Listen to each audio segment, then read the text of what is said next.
어제 첫 번째 정상회담, 첫날 정상회담을 하고 나오는 문재인 대통령 표정 보셨습니까? 저는 그 표정을 굉장히 유심히 봤는데요. 밝았습니다. 물론 의례적인 거 아니냐 이렇게 할 수도 있습니다만 회담이 잘 풀리지 않았다면 적어도 무표정이지 이렇게 밝은 표정이 우러나기는 힘들었을 거예요.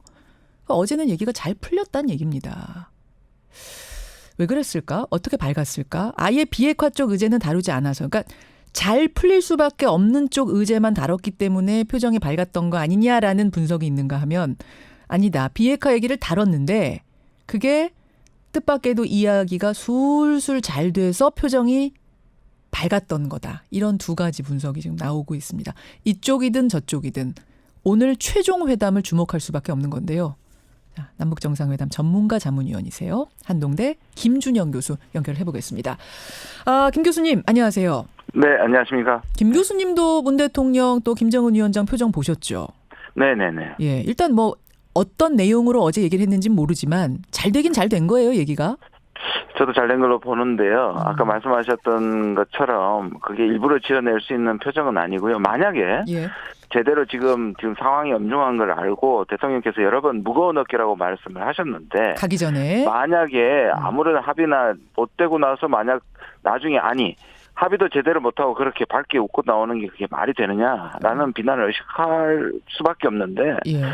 그렇게 보면 뭔가 확실한 어떤 양보 조치를 받아냈다든지 어떤 적어도 어제까지의 회담은 괜찮았다는 것의 반증이라고 저는 봅니다. 아니 어제가 의제가 세 개잖아요. 근데 네네. 앞에 첫 번째, 두 번째 뭐 평화라든지 우리 군사 부분, 긴장 완화 부분에 대한 부분은 사실은 별로 이견이 있지 않은 부분이고 비핵화라는 세 번째 의제가 제일 문제였는데 어제 그럼 세 번째 비핵화까지 좀 얘기가 진도가 나갔을 거라고 보세요? 그러니까 크게는 두 가지인데요. 하나는 지금 군사적 긴장 완화 조치. 그래서 17시간이나 이 회담 직전에 군사회담을 했었고요. 그렇죠. 그다음에 실질적인 어떤 의미에서 이 종전 체제를 간다. 종전 선언 이후에 남북의 판문점에 종전 선언을 했지 않습니까? 예. 그렇다면 실제로 전쟁의 위협을 줄이는 부분에 대해서 상당히 구체화를 시키는 한 측면이 있고요. 예. 근데 이것은 이제 국내외적으로 그러면 비핵화는 어떻게 하느냐 하고 연동이 되어 있기 때문에 북한은 죄송합니다. 북한의 핵 문제는 인정하고 그러면 우리가 장점이 있는 재래식 무기만 줄이느냐 이런 비난을 의식할 수밖에 없거든요. 그리고 지금 미국 북미 간에 이제 교착된 상황 다 알기 때문에 저는 비핵화 문제를 반드시 다뤘다고 생각을 합니다. 어제도 이미 비핵화 얘기 네네. 꺼냈을 거다 테이블에. 그럼요. 그리고 지금까지 뭐 두 차례 만났기 때문에 의전이나 다른 문제보다는 바로 지금 가야 되는 거고 또 김정은의 여러 위원장의 표현을 보면 빠른 이런 얘기를 많이 했거든요. 그러니까 속도감 있게 지나가야 되고 북한이 사실 미국과 중국이 조금 느긋해지고 남북이 조금 조급해진 측면이 있거든요. 많은 사람들이 북한을 의심해서 시간은 북한 편이라고 얘기하지만 북한도 사실 지금 좀 다급하거든요. 경제 문제 때문에. 그렇죠. 뭔가를 성과를 보여야 하고 그런 측면에서 아마 바로 중요한 문제를 핵심으로 갔을 거다 저는 그렇게 생각합니다. 핵심으로 비핵화 문제 다뤘을 건데 표정이 밝았다.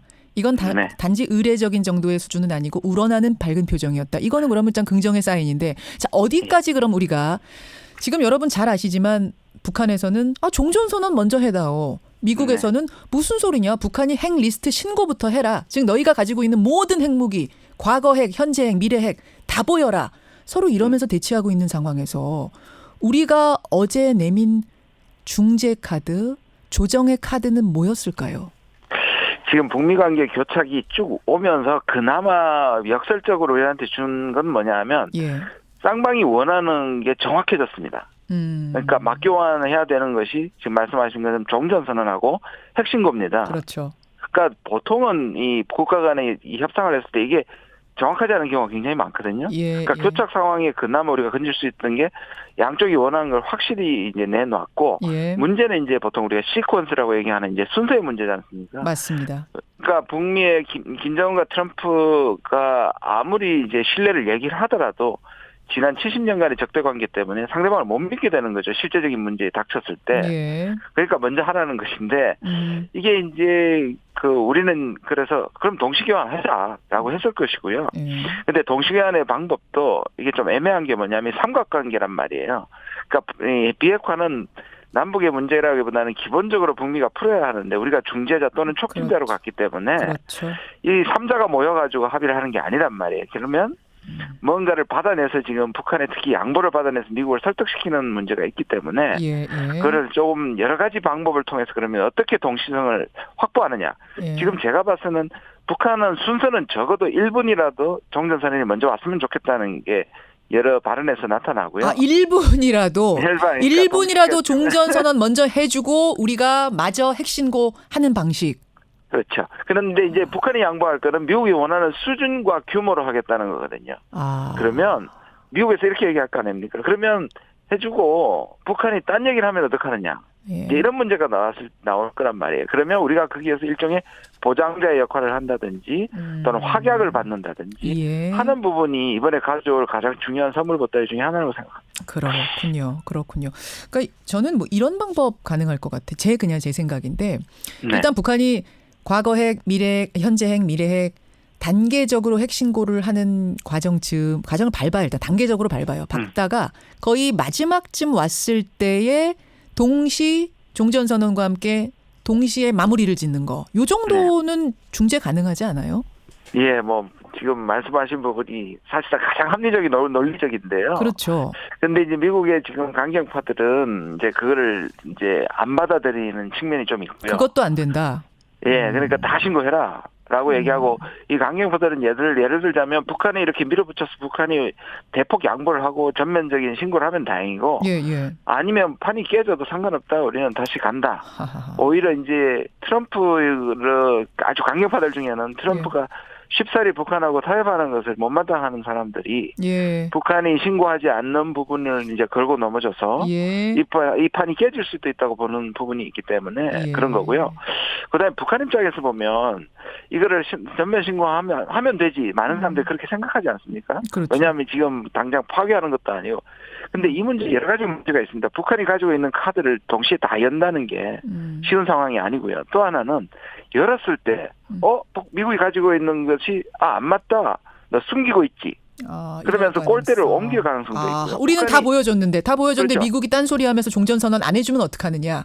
바로 그러면 이게 단순히 이제 전체판이 다 깨질 수도 있게 되거든요. 그러니까 북한이 하기 싫어서 안 하는 측면보다는 오히려 그 냈을 때 오히려 이 판 전체가 깨질 수도 있다는 것도 걱정하는 것 같습니다. 알겠습니다. 그러면 뭐 김준영 교수야 워낙 전문가시니까 오늘 어느 정도 수준으로 나올 것 같으세요? 뭐 이제 몇 시간 안 남았습니다. 그러니까 이런 예언이 참 어려운데요. 어렵죠. 그러니까 많은 사람들이 이제 우리 합의문에 담길 것이다. 이거는 좀 우리가 지나친 기대입니다. 왜냐하면 아까 말씀드린 것처럼 그렇게 되면 만약에 우리가 합의문을 집어넣으면 미국이 굉장히 못마땅해질 수 있습니다. 이거는 북미가 합의할 일인데 남북이 합의해놓고 미국을 압박하는 모양새가 될 수 있거든요. 자, 합의가 되더라도 물밑에서 되는 거지 우리에게 맞습니다. 공개적인 합의문에는 뭐가 들어가지 않을 거다. 그런데 합의문에는 뭔가는 왜냐하면 우리 국내 문제도 있고요. 이게 이제 판문점 선언보다 진전된 걸 보여줘야 되거든요. 그렇다면 그 표현은 분명히 제가 이제 그 표현이 뭐가 될지 굉장히 고민인데요. 그러니까 지난번에 그냥 완전한 비핵화 이상의 어떤 표현, 그게 신고라는 말 같은 게 들어가면 더 좋겠지만, 그러나 그런 부분에서의 어떤 강조, 뭔가 진전됐다는 표현은 아마 들어가는 것이 아마 우리로 봐서는 들어가야 한다고 생각합니다. 아주 직접적, 아주 구체적인 그 합의의 완성안을 합의문에 넣지 못하겠지만, 뭔가 지난번보단 진전돼 있음을 암시하는 표현은 들어가는 그 정도 합의문이 나올 거다. 그렇죠. 그리고 뭐 합의문에 담지 않은 그래서 저는 오늘 합의문이 안 나올 수도 있다. 공동선문이 안 나올 수도 있다고 생각을 하는데요. 왜냐하면 여러 가지 구체적인 문제를 오히려 기자회견이나 공동 언론 보도문에서 구체적인 걸 밝힐 가능성은 있다고 생각을 합니다. 그리고 이제 뭔가 언질이나 아니면 확약을 받고 이걸 가지고 이제 또 미국에서 예정된 한미 정상회담에서 트럼프를 설득시키는 일이 남은 거죠. 남아 있는 거죠. 어느 정도를 가지고 갈 거라고 보세요? 저는 지금 북한도 그렇고 우리 한국 정부도 그렇고 웬만해서는 왜냐하면 지금 트럼프를 설득시켜서 트럼프가 강경파를 눌러주는 이런 구도가 되는 게 가장 바람직하거든요. 그럼 트럼프의 입지를 살려주려면 적어도 북한이 비핵화에 대해서 구체적인 약속을 하고 그다음에 신고를 하려 한다. 미국이 원하는 수준을 하려 한다는 정도의 약속은 받아가야 된다고 생각합니다. 알겠습니다. 지금 청취자 문자도 많이 들어오는데 김준영 교수님한테 아까 우리가 백두산 얘기 잠깐 했어요. 백두산을 들렸다 오는 어떤 이런 뭐 이벤트가 있을 수 있겠는가 어떻게 보십니까? 이것도 이제 상당히 잘 된다는 전제하에서 만약 안 그러고 가게 되면 또 비난이 쏟아질 것 같거든요. 그럼에도 불구하고 지금 임종석 비서실장이 마지막 날은 친교다. 그리고 귀국 일정도 달라질 수 있다. 그랬어요. 이제 두 가지 가능성을 냈는데 귀국 일정까지 달라진다는 말은 늦어진다는 말이거든요. 맞아요. 늦어진다는 말은 그냥 평양 근교가 아니고 다른 데 갈 수 있다. 이제 그 후보 중에 하나가 이제 세 가지인데요. 묘향산하고 그다음 백두산하고 그다음에 저는 이제 더 잘 됐을 경우는 갈마지구까지도 갈 수 있다. 원산. 북한이 워낙 신경을 쓰고 있는 부분이고 경제 협력을 당장에는 못 하더라도 미래의 투자처 남북의 어떤 협력, 경제 협력을 알릴 수 있는데 세 번째는 부담이 있는 게 왜냐하면 미국의 이제 제재 체제가 있기 때문에 미국의 심기를 건드릴 수 있는 측면이 좀 있습니다. 이 심기란 말 자체가 저도 불편하긴 한데 그렇지만 그렇게 만약 간다면 상당한 양보를 전제한 거기 때문에 합의를 전제한 거기 때문에 그렇게 멀리 간다면 아주 좋은 사인이라고 저는 생각합니다. 백두산까지 만약 정말 가게 된다면 이건 굉장히 잘 풀렸다는 사인이다. 네. 보겠습니다. 내일. 가게 되면 내일이에요. 오늘은 아닐 것 같고. 그렇습니다. 내일이에요. 보겠습니다. 여기까지 김준형 교수님 고맙습니다. 네, 감사합니다. 한동대학교 김준형 교수였습니다.